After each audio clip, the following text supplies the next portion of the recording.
Lauren jolted awake, her breath coming in short, sharp gasps. Sweat drenched her body. Her heart was beating so fast she felt as though it was going to escape from her chest. She forced herself to take deeper breaths. It had just been a dream, a nightmare, the one she'd been having her whole life. She was always somewhere shadowy. Great walls rose around her, keeping her prisoner. In the claustrophobic darkness, her shallow breaths took in the moist, icy air that constricted her throat, making her struggle for oxygen. Rough hands held her down. When she pulled away, other hands kept reaching for her, clawing at her flimsy nightdress, her hair, her arms. She tried to flick them from her, to duck around every outstretched arm, and run towards a sliver of light in the distance. Stumbling onto some stairs, she somehow knew that she was only moments from safety. Then she felt the hands again. Just as terror threatened to overtake her, she woke up.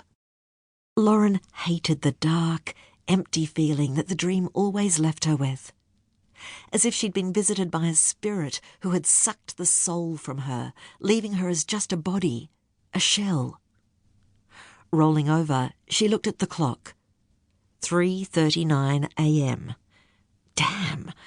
Why couldn't it be later? She knew that although she was exhausted, she wouldn't be able to get back to sleep. Beside her, Dean snored gently, oblivious to her turmoil. She snuggled closer to her husband, putting her arm over his waist, trying to absorb some of his warmth. His snoring stopped, and he sleepily pulled her arm to his chest and muttered something unintelligible, then started to snore again. Before Lauren could stop them, tears pricked her eyes. Waking from the dream always left her needing Dean's comforting and steady presence, as well as a cry. She didn't just feel scared of the reaching hands, she was terrified by the absence of love within the bubble of the dream. Dean had suggested that she dreamed like this because lack of love was her greatest fear. Quite possibly, he was right. Her friend Holly, who worked as a psychologist at the same school, had suggested the same thing. Lauren wasn't looking for the heated, passionate type of love. She was content with the reliable, unconditional, never-ending type. Perhaps that was why the dream persisted, to make sure she never forgot that love was to be given, and it was her job to love as much as she could. Like her adoptive parents loved her. Like Dean loved her and their 2 children. For a long time, as a selfish teenager, she'd assumed that her birth mother hadn't loved her enough, which perhaps was why she'd developed this fear.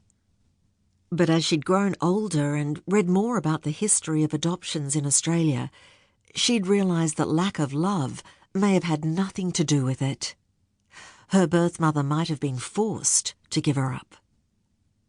Lauren brushed away her tears, slid out of bed, and stood still for a moment, gazing fondly at her husband. The same warm feeling she had when she'd watched her babies sleep rose inside her. She'd once tried to describe how it felt to Dean. "It's like my chest becomes mush and my whole body glows." She had averted her eyes at the last minute, in case she'd said too much. All he'd answered was, "It's just love, honey," and hugged her tightly. Watching the rise and fall of Dean's chest calmed her.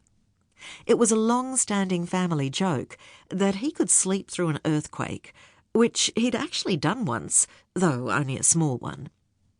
She padded across the carpet to the window and watched moths swarm around the streetlight that stood in front of their 2-story brick house. Their suburb in the Perth Hills was always quiet at night. No noisy cars, horns, or kids out too late. She and Dean had bought here because they wanted to raise their children in a community-based suburb, where they knew their neighbours and looked out for one another. Somehow, in the busyness of life, that hadn't happened.